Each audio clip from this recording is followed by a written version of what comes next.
It's no secret that Kamala Harris is not the top pick for the Orthodox Jewish community, and I'm going to help you understand with 10 reasons why our community is not leaning towards her and is leaning towards Donald Trump. And don't get me wrong, there are exceptions to every rule, but the general feeling on the Jewish religious streets is that Trump is the guy, Kamala is not. Let's go. Number one, when it comes to Israel's safety, Kamala Harris, the Biden administration, and for that matter, the Obama administration has been very soft when it comes to Iran. It removed sanctions, it allowed Iran to do whatever it wanted to do, sent it billions of dollars, and does not recognize that Iran is the #1 source of terror and the #1 threat to Israel in the Middle East. I'm unequivocal and unwavering in my commitment to Israel's defense and its ability to defend itself, and that's not going to change. And obviously, the security of Israel is extremely important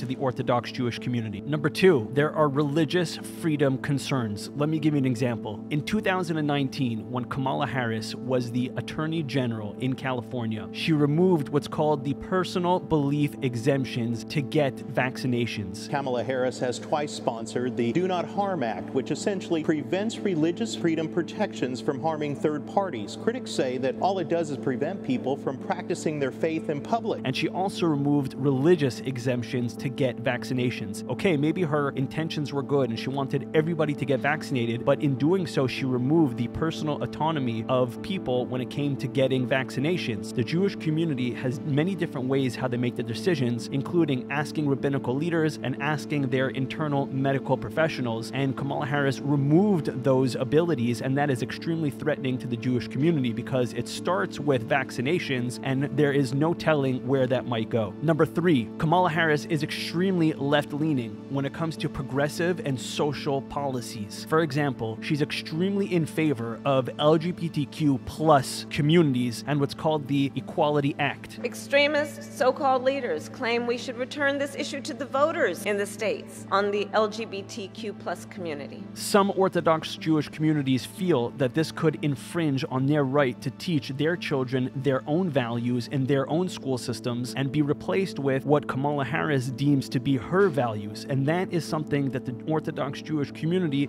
is just simply not willing to do. They have a tradition from 3,300 years ago, from Mount Sinai, from the Ten Commandments, from the Bible, from the Creator, the Master of the universe himself, and they don't want that stripped away and have whatever progressive teachings and legislation that Kamala Harris is going to then put into their school systems. Number four, Kamala Harris has opposed legislation when it comes to expanding charter schools. She had a great opportunity today to be for school choice in charter schools and educational freedom and opportunity scholarships. It is a civil rights issue of our time. You can't find a Democrat in Washington, D.C. who's in favor of school choice. As you may know, the Orthodox Jewish community sends their children to private schools, many of them called yeshivas, some of them they're called private day Jewish schools. In those schools, they're taught traditional Jewish values that have been, like I said, for 3,300 years. Kamala Harris is against charter schools. She's against funding for them, and this would be detrimental to the Jewish way of educating their children. Number five, my personal favorite, her economic policies. When it comes to the taxation of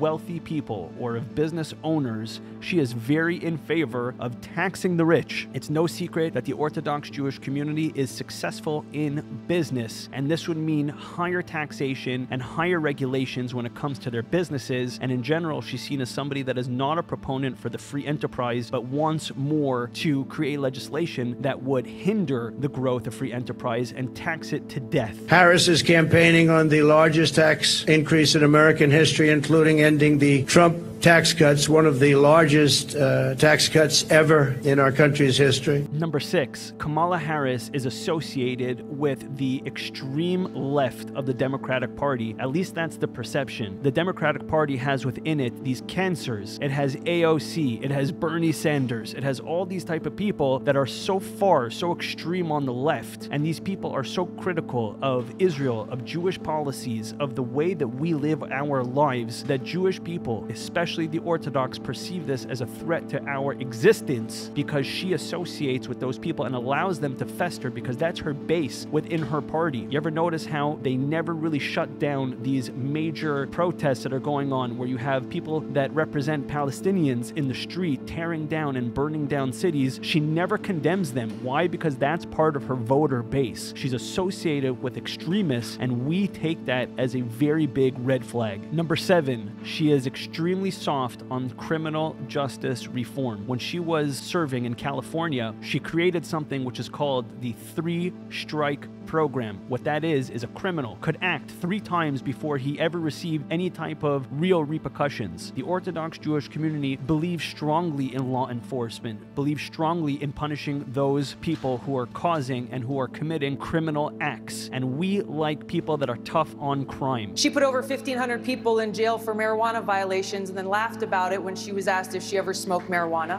She blocked evidence that would have freed an innocent man from death row until the courts forced her to do so. And Kamala Harris's record has shown that she is not somebody that is tough on crime. Number 8, parental rights in education. Like I mentioned before, one of the most important tenets for the Orthodox Jewish community is the education of their children. And there have been many instances where the yeshiva programs, for example, in New York, have been meddled with by government regulation, or at least tried to. And Kamala Harris supports many of those different types of meddling in private education, and the Orthodox community just is not having it. Number 9, government overreach. As an Orthodox Jew, our number one God is not the government, is not the president. God is the creator of the universe, and we trust him first and foremost for everything, and we put him first and foremost. We don't look necessarily for the government to solve our problems. We believe that the government is a tool that God uses to help us solve our problems, but the liberal way of looking at things is that they overreach within society. They want to tell you how to live. They want to tell you how to walk, how to talk. Freedom of speech is depressed. They want to take away guns. They want to take away freedoms because they believe they know what's best. The Orthodox Jewish community believes that God knows what's best, and we believe that the government should just be there as a tool for God himself to use in order to direct and to be able to help the community, not rule the community. The contrast could not be more clear. Kamala Harris's vision is for closed factories